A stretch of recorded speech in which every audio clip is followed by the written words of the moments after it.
Жәкем. Бір күні кешкілік есік алдына мәшине келіп тоқтады. Мәшинеден қимылы ширақ адам түсті.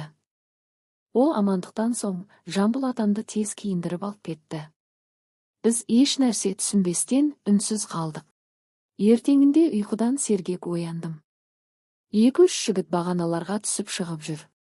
Ауыл адамдары лезде жиналып қалды. Ал енді құлақтарыңызды тосыңыздар деді.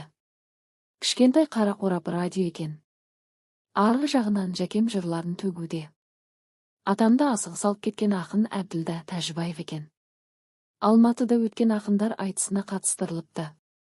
Жәкем жүйрік шығып, Мәскеуде өтетін Қазақстанның мәдениеті мен өнерінің 10 күндігіне қатысатын болыпты.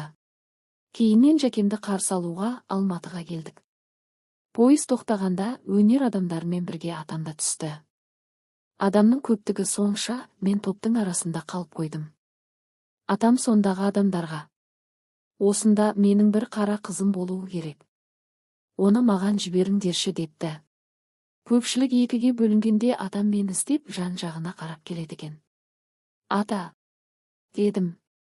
Даусымды естіген Жәкем мені көтеріп алды. Маңдайымнан иіскеп еркелеткен соң қасына ертіп жүрді. Ділдахан Жамбылова.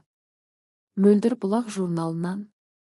Естелік өмірде шынайы болған атақты тұлғалар мен оқиғалар жайында көзбен көріп куәгер болған адамдардың баяндап беруі. Жамбыл Жабаев, қазақ халқының көрнекті ақыны, жыршы, жырау. Жамбыл Жабаев 1846-1945 қазіргі Жамбыл облысының Хан тауы мен Жамбыл тауының етегінде туған.